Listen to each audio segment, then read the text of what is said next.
Salutations, Internet. My name is Joseph Ferguson, and lawmakers in Congress across the board are treating healthcare like it's that passed out friend at a party that no one really wants to take care of. Now tuned into the motherfucking greatest.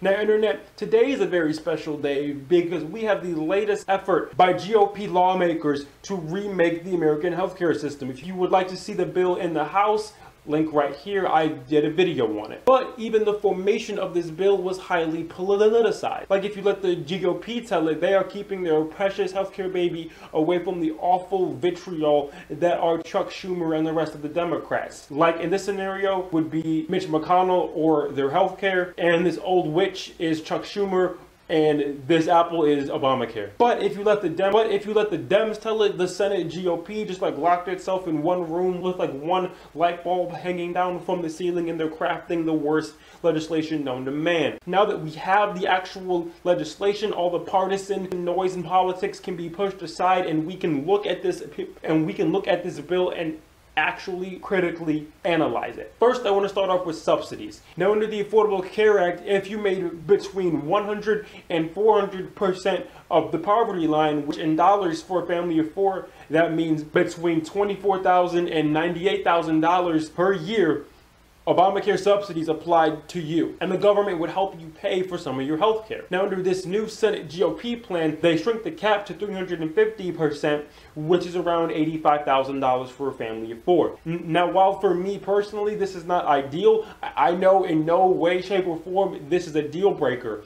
And to Dems, this shouldn't be a deal breaker either. You're literally arguing over 50%. You have bigger fish to fry in this. For example, this legislation is calling for deeper cuts to Medicaid, deeper than the House cuts, which the president himself described as mean. And if that was mean, then this has to be like evil Ursula Darth Vader, because they are tying the amount of money that they can give you for Medicaid to the growth index of the economy. So if there's a slower growth, you get less money. And personally, I don't think that's fair to the steel worker in West Virginia who's just trying to make ends meet, who's doing everything that he can in his power, and because some elected officials don't know how to grow an economy, he gets less money.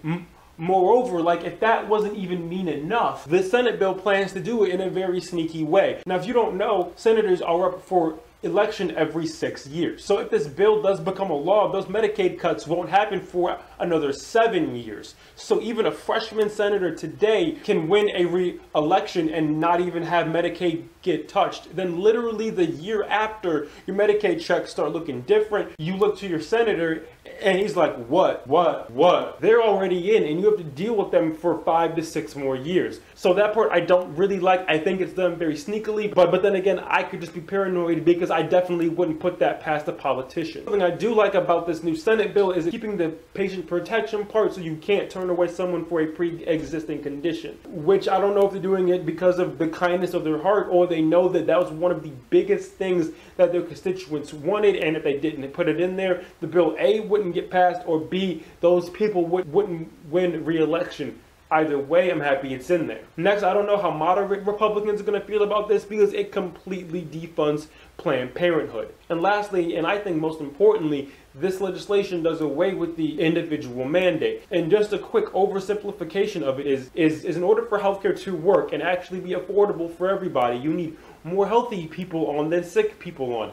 Think of it as like the reverse lottery. Like, everybody pays into it, and one person draws from it, but that person happens to be sick and they really don't want reverse lottery. But if there's no individual mandate, then there's no incentive for healthy people who aren't getting sick regularly to buy it, which means premiums will go up. So I don't know how the Senate GOP plans to deal with that. And also, since we literally just got this legislation, the CBO hasn't had a chance to score it. And that's important because the CBO scored the House bill, and they said 23 million people could be thrown off health care if this bill became law. So yeah, I think they need to take a look at this before any senator makes any definite yes or no. Because regardless of party, if 23 million people get thrown off healthcare on your watch, I don't think you're doing your job right.